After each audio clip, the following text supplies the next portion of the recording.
तो 2 नंबर का आपका 5 गो क्वेश्चन था, 2 नंबर में 5 क्वेश्चन क्लियर हो गया। उसके बाद जो अब है तीसरा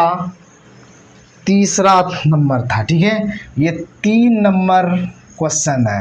क्या बोल रहा है, निम्नलिखित में से प्रत्येक एपी के लिए प्रथम पद तथा सार्वंतर लिखिए। आपको हम बताए थे ये प्रथम पद को ए से सूचित करता है और सार्वंतर को डी से सूचित करता है, ठीक है। तो क्या करते हैं, प्रथम पद को ए से और दूसरा पद को डी से, समझ गए। तो चलिए यहाँ पे देखते हैं, हम थोड़ा देर के लिए समझते हैं, ठीक है। ये होता है A1 पहला पद, ये दूसरा पद, ये तीसरा पद, ये चौथा पद। क्या होता है, इस तरह से समझे, पहला पद, दूसरा पद, तीसरा पद, चौथा पद, ठीक है। तो चलिए, अगर जो हम इसका डी बोलेगा निकालने के लिए, तो क्या बोल रहा है, प्रथम पद निकालने के लिए। तो प्रथम पद ये होता है जहाँ से स्टार्ट होगा, समझे ना, जहाँ से स्टार्ट होगा। तो इसका जो प्रथम पद हो जाएगा, क्या हो जाएगा, 3 हो जाएगा, नहीं होगा। इसका प्रथम पद क्या होगा, 3 होगा। जहाँ से स्टार्ट होता है उसको क्या बोला जाता है, प्रथम पद, ठीक है। तो प्रथम पद क्या हो गया, 3। तो इसका प्रथम पद कितना दिया हुआ है, 3 दिया हुआ है, ठीक है।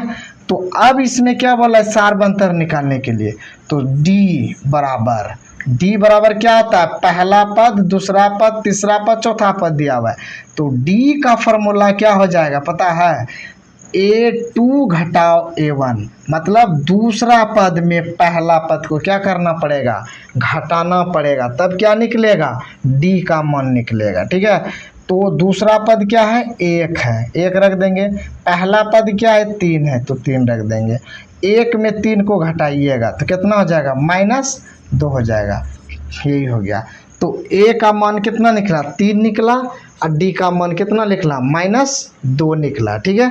तो चलिए दूसरा हिसाब आपके इधर नीचे में है। तो जहाँ से स्टार्ट होता है उसको प्रथम पद बोला जाता है, ठीक है। तो प्रथम पद ए बराबर क्या हुआ, -5 हुआ। अब डी निकालने के लिए बोला, अभी हमको आपको फॉर्मूला बताए, डी बराबर दूसरा पद में पहला पद को घटाएंगे। तो दूसरा पद यहाँ है तो -1 लिखेंगे, सूत्र से माइनस आता है। अब पहला पद इधर क्या करेंगे, माइनस में है, तो माइनस माइनस क्या कर देंगे, प्लस कर देंगे, यहाँ 5 लिख देंगे, ठीक है। तो प्लस माइनस 1 में 5 घटा तो यहाँ पर क्या हो जाएगा, 4 हो जाएगा, ठीक है। तो चलिए इसी प्रकार से ए का मान निकल गया, डी का भी क्या कर दिया, मान हम निकाल दिए, ठीक है। तो चलिए उसी प्रकार से तीसरा क्वेश्चन, ये तीसरा से ये 3 नंबर जो क्वेश्चन आपका दिया हुआ है, इसमें से एक क्वेश्चन आपका पेपर में आएगा एग्जाम में, जस्ट इसी तरह से आपको निकालना है। तो पहला पद क्या हो गया, ए बराबर 1/3, जो शुरू से स्टार्ट होगा उसको प्रथम पद बोलते हैं, ठीक है। तो डी निकालना है, तो दूसरा पद में पहला पद को घटा देंगे। दूसरा पद क्या है, 5/3, घटाओ पहला पद 1/3। चलिए इसका लघुत्तम लीजिए, 3 का लेंगे, 3 हो जाएगा। 3 में 3 से भाग देंगे तो 1, 1 गुना करेंगे 5 तो 5 हो जाएगा, माइनस 3 से 3 में भाग देंगे तो 3 एकम 3, 1 गुना कर देंगे क्या, 1 को, तो क्या हो जाएगा, 1 हो जाएगा, बराबर 5 में 1 घटाएंगे तो क्या हो जाएगा, 4, और नीचे में क्या है, /3।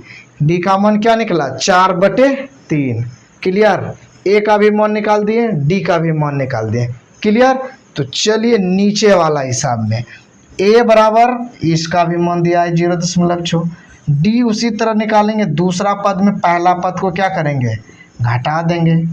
तो चलिए इसको जब घटाएंगे 1.7 घटाओ 0.6 तो क्या निकलेगा, 1.1 निकलेगा। ये क्या निकला, डी का मान निकला, ठीक है। तो इस प्रकार से चारों हिसाब क्या कर दिए, हम बना दिए। तो इस तरह का हिसाब एक जो आपके क्वेश्चन पेपर में रहेगा ए और डी का मान निकालने के लिए, ठीक है। तो चलिए बने रहिए इस तरह से वीडियो में, आप सब जुड़े रहिए एकदम। ये तीसरा नंबर क्वेश्चन क्या हो गया, समाप्त हो गया। तो कोई भी दिक्कत हो तो बोलिएगा भाई। दिक्कत होगा तो चलिए एक बार स्क्रीनशॉट आप सब ले लीजिए।